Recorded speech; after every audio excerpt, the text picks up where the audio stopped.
ಕೈ ಬಿಡೇನು, ಕೈ ಬಿಡೇನು, ಆ ಮಾತು ಹೇಳಿದ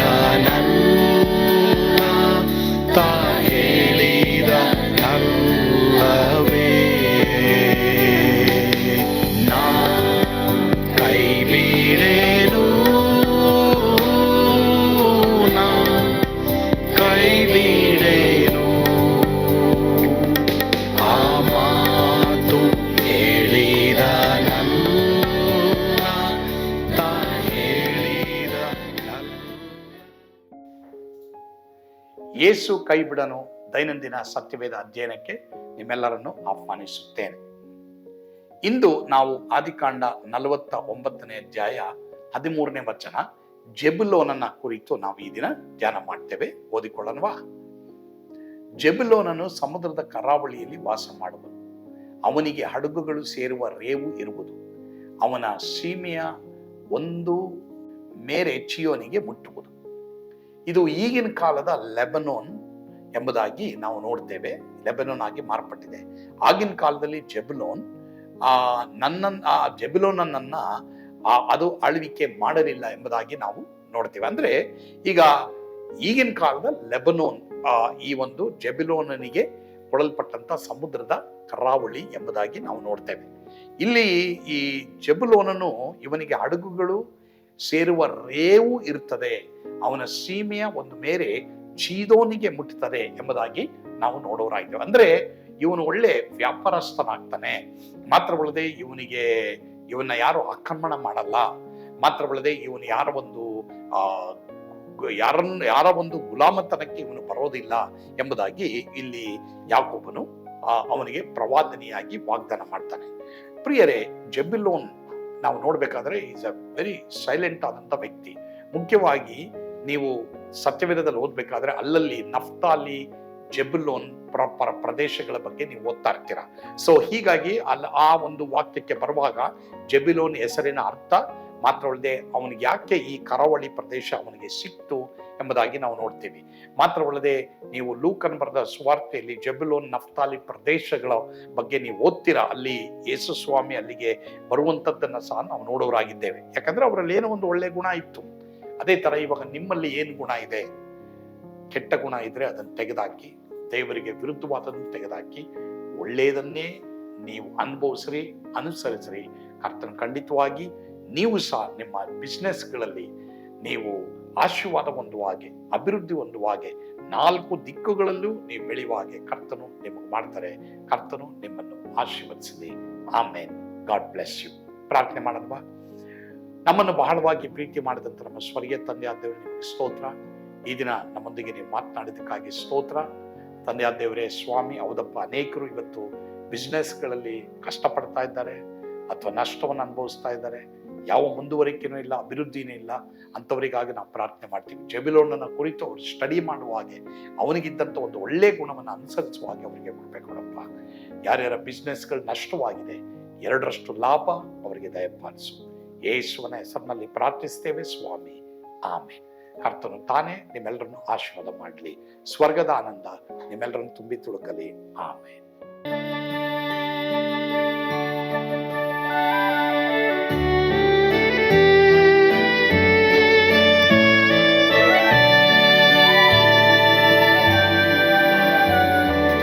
ಓ ಎಂತ ಅದ್ಭುತವಾದ ದಿನ, ನಾನೆಂದಿಗೂ ಮರೆಯೇನು.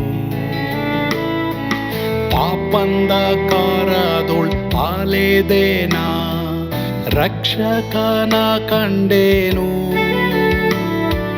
ಕೋಮಲ ಕರುಣೆಯುಳ್ಳ ಯೇಸು ಎನ್ ಕೊರತೆ ನೀಗಿದ. ಕತ್ತಲೆ ಹೋಯಿತು, ಜ್ಯೋತಿಯು ಮೂಡಿತು, ನಾನೀಗ ಧನ್ಯನಾದೆ. ಸ್ವರ್ಗದ ನಂದ ಎನ್ನಾತ್ಮ ತುಂಬಿತು, ಶಿಲುಬೆನಾಗ ಎನ್ ಸ್ವಸ್ಥ ಕೈದನು. ಎನ್ ಪಾಪ ತೋಳೆದ ದಿನಕ್ಕೆ ತಿರುಗಿದ ಸ್ವರ್ಗದ ನಂದ ಎನ್ನಾತ್ಮ ತುಂಬಿತು.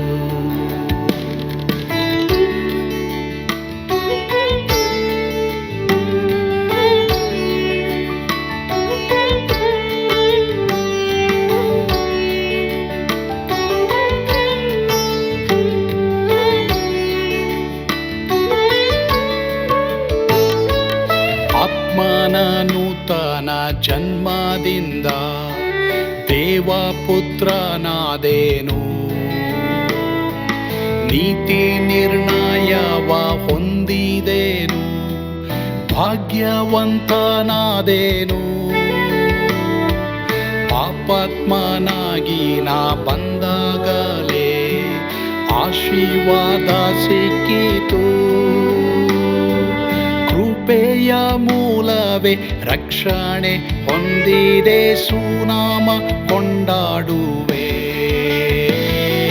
ಸ್ವರ್ಗದ ನಂದ ಎನ್ನಾತ್ಮ ತುಂಬಿತು. ಶಿಲುಬೆನಾಥ ಎನ್ ಸ್ವಸ್ಥಗೈದನು,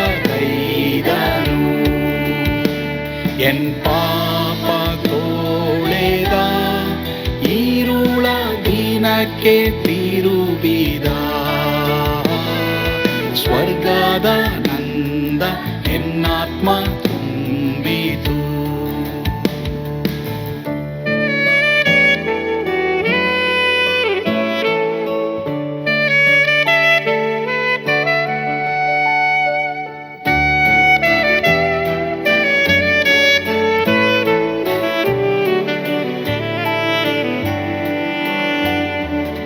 ಅನಂತ ನಿರೀಕ್ಷೆ ಏನಾಗಿದೆ, ಕಾಲವು ತೀರಲಾಗಿ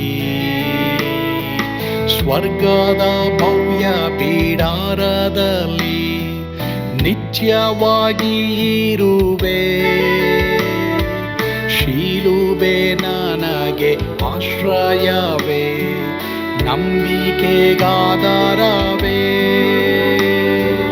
ನಿತ್ಯ ಐಶ್ವರ್ಯವ ದಿವ್ಯಾಶೀರ್ವಾದವ ಕರ್ತ ಇವನೇ ನಗೆ. ಸ್ವರ್ಗದ ನಂದ ಎನ್ನಾತ್ಮ ತುಂಬಿತು. ಶಿಲುಬೆನಾಥ ಎನ್ ಸ್ವಸ್ಥಗೈದನು, ಎನ್ ಪಾಪ ತೋಳೆದ ಈರುಳ ದಿನಕ್ಕೆ ತಿರುಗಿದ